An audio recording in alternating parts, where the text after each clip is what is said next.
Hey everyone, welcome back to my channel.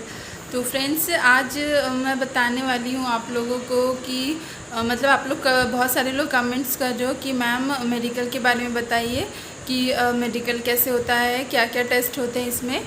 तो आज यही सारी बातें मैं आपको बताऊंगी कि कैसे इसका मेडिकल एग्ज़ामिनेशन होता है, कैसे इसमें क्या क्या टेस्ट होते हैं। तो फ्रेंड्स, जैसा कि मैंने आपको पहले भी बताया था कि जब डीवी मतलब आपको पहले डीवी के लिए बुलाया जाता है, जब आपका एग्ज़ाम क्लियर हो जाता है तो फिर जब आपका डीवी कंप्लीट हो जाएगा जिस दिन, उसके नेक्स्ट दिन ही आपका मेडिकल जो है कराया जाता है। जैसे डीवी आपका पूरा कंप्लीट हो गया, आप अगर डीवी मतलब क्लियर हो गया, आपका पास हो गया आप उसमें, तो आपको नेक्स्ट डे मेडिकल के लिए भेजा जाता है। उसी दिन आपको मतलब एडमिट कार्ड के जैसा एक दिया जाएगा लेटर, और उसको लेके आपको मेडिकल के लिए जिस हॉस्पिटल में बताएंगे उसमें सारा मतलब एड्रेस लिखा होता है कि कौन सा हॉस्पिटल आपको जाना है, कितने बजे आपको रिपोर्टिंग करनी है। तो उसके अकॉर्डिंग आप नेक्स्ट डे मेडिकल के लिए उस हॉस्पिटल पहुंचिएगा, और कोशिश करिए कि आप मतलब सुबह ही पहुंच जाइए ताकि जल्दी से जल्दी आपका सारा प्रोसेस जो है कंप्लीट हो जाए।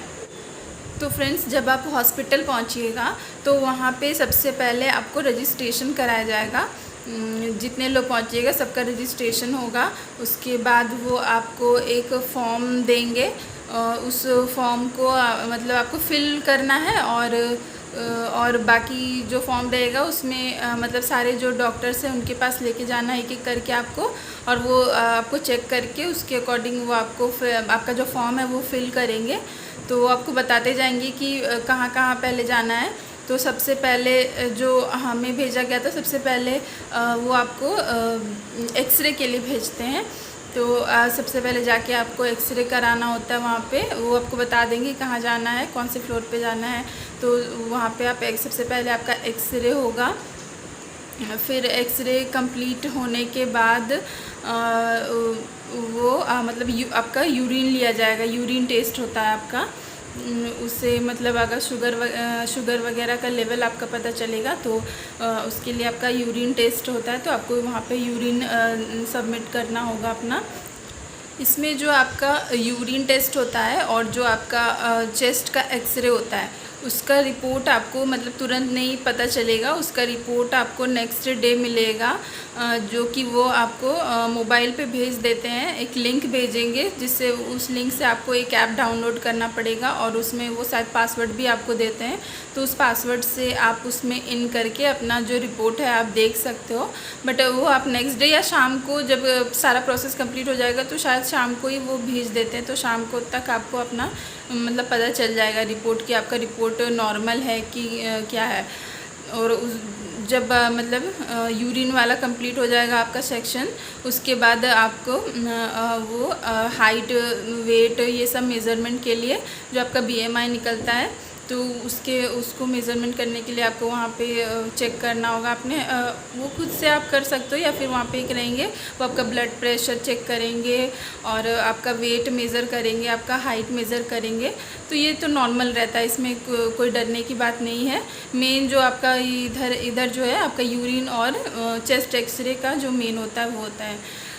वो सारा कंप्लीट होने के बाद फिर वो आपको आई चेकअप के लिए भेजते हैं। तो फिर ये जो सबसे आई चेकअप होता है ये सबसे मेन होता है। इसमें आपको पता होना चाहिए कि आप मतलब कौन सा पोस्ट के लिए अप्लाई कर रहे हो। उसके अकॉर्डिंग सबका मेडिकल स्टैंडर्ड अलग अलग है, तो उसके अकॉर्डिंग आपका जो है आई टेस्ट किया जाएगा। तो एक बार देख लेते हैं कि कौन से पोस्ट के लिए कौन सा मेडिकल स्टैंडर्ड रखा गया है। इसमें आपका executive civil and executive electrical के लिए A3 स्टैंडर्ड रखा गया है। और उसके बाद है आपका एग्जीक्यूटिव ऑपरेशंस एंड BD, इसके लिए आपको मतलब जो स्टैंडर्ड मेडिकल स्टैंडर्ड है आपका A2 है। फिर है आपका executive finance and executive human resources and executive information and technology, इसके लिए आपका जो है C1 मेडिकल स्टैंडर्ड है। फिर है आपका junior executive electrical, junior executive signal and telecommunication and junior executive mechanical, इसके लिए आपका जो है A3 स्टैंडर्ड रखा गया है। तो आप देख लीजिए, जो आपका A2 स्टैंडर्ड है उसमें आपको जो आई का मांगा है वो आपका दोनों आईज़ में 6/9 मांगा है विदाउट ग्लासेस। मतलब इसमें आपको ग्लासेस अलाउड नहीं है। आप अगर ग्लासेस पहनते हो तो आप इसमें एलिजिबल नहीं हो। फिर आपका है A3 स्टैंडर्ड जो है आपका, उसमें आपको दोनों आइज़ में 6/9 होना चाहिए। इसमें आपका दिया है विद और विदाउट ग्लासेस। मतलब आप अगर ग्लास पहनते हो तो भी कोई दिक्कत नहीं है, नहीं पहनते हो तो भी कोई दिक्कत नहीं है। पर इसमें जो आपका लेंस, अगर आप पहनते हो ग्लासेस तो इसमें जो आपका लेंस का पावर होना चाहिए वो आपका 2 डायप्टर तक होना चाहिए। और फिर नेक्स्ट है आपका C1 जो मेडिकल स्टैंडर्ड है। इसमें आपका एक आइज़ में आपका 6/12 और दूसरे में 6/18 होना चाहिए, जो है विद और विदाउट ग्लासेस। मतलब इसमें भी आप अगर स्पेक्स लगाते हो तो कोई दिक्कत नहीं है। और इसमें जो आपका लेंस का पावर दिया गया है 2 डायप्टर का, तो ये जो आपका पावर है ये आपका स्फेरिकल प्लस सिलेंड्रिकल ऐड करके है। तो आप एक बार इसको देख लीजिएगा। तो फिर जब आप आई टेस्ट के लिए आप जाइएगा तो सबसे पहले वो आपको ऐसे एक मतलब स्टैंडर्ड जो नॉर्मल होता है हॉस्पिटल में डिस्टेंस, उसके अकॉर्डिंग वो आपको इतने डिस्टेंस पे आपको लेटर वो पढ़वाएंगे। अगर आपने पहले से कहीं आई चेकअप कराया तो आपको पता होगा कि कैसे आई का वो टेस्ट लेते हैं। वो आपको लेटर पढ़वाएंगे बड़े से लेके छोटे, मतलब छोटा लेटर वो करते जाएंगे, आपको उसको पढ़ना है। अगर आप उसको पढ़ लेते हो तो मतलब आप उसमें पास हो जाओगे। और अगर नहीं पढ़ पाते हो फिर आपको वो ग्लासेस लगा के, जो अगर आप स्पेक्स पहनते हो तो अगर बोलेंगे कि आप स्पेक्स पहन के आप पढ़िए। अगर आप स्पेक्स पहन के पढ़ लेते हो तो आपका स्पेक्स का पावर चेक कर लेते हैं कि आपका स्पेक्स का कितना पावर है। फिर उसके बाद वो आपको आपका जो है कलर ब्लाइंडनेस का चेक करेंगे। तो उसके लिए आपको वो एक बुक पढ़वाएंगे। उस बुक में आपका मतलब एक कलर से गोला बना हुआ होगा, मतलब ऐसे कुछ डिज़ाइन से, और उसी डिज़ाइन से एक अलग कलर से आपका एक मतलब वो नंबर्स दिए होंगे। आपको उस नंबर्स को रिकॉग्नाइज करके आपको बताना है कि वो कौन सा नंबर है। अगर आपको कलर ब्लाइंडनेस नहीं है तो आप इजीली उस नंबर को पहचान लीजिएगा, क्योंकि वो बहुत इजी से लिखा होता है। तो कोई भी देख के बता देगा कि उसमें कौन सा नंबर लिखा हुआ है, तो उसके लिए कोई परेशानी नहीं है। हाँ, बट जिसको कलर ब्लाइंडनेस है तो उसको थोड़ी दिक्कत हो सकती है। फिर उसके बाद वो आपका मतलब आपको बिठा के फिर आपके आइज़ मशीन पे रख के आपके फेस को वो आपका आइज़ चेक करेंगे कि आपकी कोई सर्जरी तो आइज़ में नहीं हुई है। वो आपसे पूछेंगे भी और वो चेक भी करेंगे। तो ये ऐसे पूरा जो पूरा टेस्ट कंप्लीट हो जाएगा तो उसके अकॉर्डिंग वो आपका जो फॉर्म होगा उसको फिल करेंगे कि आपका पावर कितना है, आप मतलब ओके है कि नहीं, अपनी तरफ से वो लिख देंगे।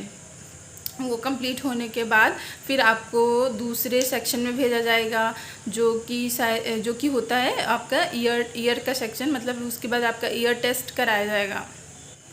ईयर टेस्ट में सिंपली वो उनके पास एक मशीन होता है, पेन के जैसा होता है, वो बस आपके ईयर में डाल के वो देख लेंगे आपका पर्दा वगैरह सही है कि नहीं।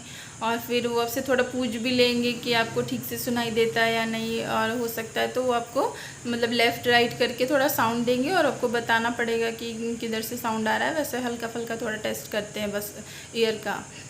जब फिर उसके बाद आपका ईयर का मतलब फिर वो फॉर्म में लिख देंगे आपका कि सब कुछ ओके है। फिर ईयर वाला सब कंप्लीट हो जाएगा। उसके बाद आपको जो है नॉर्मल फिजिशियन जो होते हैं उनके पास आपको भेज दिया जाएगा। वहाँ पे भी ज़्यादा कुछ नहीं, बस वो आपसे पूछेंगे कि आपका सब कुछ नॉर्मल है या नहीं, सब कुछ, कोई आपको प्रॉब्लम तो नहीं है। तो आप अपने अकॉर्डिंग बता दीजिएगा उसको कि आपको प्रॉब्लम है या नहीं है, जो भी है मतलब आप बताइएगा कि नहीं है कोई प्रॉब्लम। तो वो फिर आपको वहाँ से वो फिट कर देंगे कि मतलब आप फिट हो इस जॉब के लिए। और फिर जो नेक्स्ट है होता है हमारा नेक्स्ट टेस्ट होता है, अगर कोई फीमेल कैंडिडेट है और अगर वो मतलब मैरिड है तो उनका एक मतलब प्रेगनेंसी टेस्ट भी किया जाता है। तो वो प्रेगनेंसी टेस्ट भी होगा आपका लास्ट में। आप अगर पूछेंगे कि आप मैरिड हो, मतलब देख के तो पता चल जाता है कि आप मैरिड हो या नहीं, तो उससे फिर वो आपका एक प्रेगनेंसी टेस्ट भी करते हैं। और फ्रेंड्स, इसमें आपका कोई ब्लड टेस्ट नहीं होता है। तो तो मेरी तरह जिनको इंजेक्शन से डर लगता है उनके लिए बहुत ही अच्छी बात है कि आपका ब्लड टेस्ट नहीं होगा इसमें। और फ्रेंड्स एक बात और बता दूं कि हमारा जो मेडिकल हुआ था वो नोएडा के फेलिक्स हॉस्पिटल में हुआ था। सारे टेस्ट कंप्लीट होने के बाद आपको जो फॉर्म रहता है वो आपको सबमिट करना होता है वहाँ पे। फिर आप उनसे पूछ लीजिएगा कि अब हम मतलब आप जा सकते हैं या नहीं। तो अगर वो बोलेंगे कि हाँ अब सारा कुछ हो गया है, आप जा सकते हो, तो फिर आप वहाँ से चले जाना। और जो मतलब सारे रिपोर्ट्स से तो आपको पता चल ही जाएगा, वहाँ पे तो वो फॉर्म में लिखते जाएंगे कि आपका ये ओके ओके, तो आपको पता चल जाएगा वहाँ से कि आप मेडिकल के लिए फ़िट हो या नहीं। आपको दिख जाएगा कि यहाँ फिट लिखा हुआ है। तो बट मेन जो होता है आइज़ वगैरह का तो आपको उसी दिन पता चल जाएगा। बट जो मेन 2 रिपोर्ट रहते हैं, आपका यूरिन वाला और जो चेस्ट एक्सरे वाला, वो आपको नेक्स्ट डे आपको जो पता चलेगा, जो आपका रिपोर्ट आएगा, तो वहाँ से आप देख लीजिएगा कि अगर वो नॉर्मल लिखा रहेगा, मतलब अगर दोनों रिपोर्ट नॉर्मल है तो आप समझ जाइएगा कि आपका जो मेडिकल है मतलब क्लियर हो जाएगा। उसके फिर आपको टेंशन लेने की बिल्कुल ज़रूरत नहीं है। हाँ अगर रिपोर्ट में कोई प्रॉब्लम है, एबनॉर्मल आएगा, तो फिर आपको हो सकता है वो मेडिकल के लिए बुलाएंगे। अगर आपका मेडिकल क्लियर हो जाएगा तो फिर आपका मेल के थ्रू जॉइनिंग लेटर वो भेज देते हैं। तो फ्रेंड्स ये था मेडिकल का सारा प्रोसेस। आई होप कि आपको सब कुछ अच्छे से समझ में आ गया होगा। अगर आपको सब कुछ समझ में आ गया तो प्लीज़ एक लाइक कर दीजिएगा। तो आगे के लिए थैंक यू सो मच।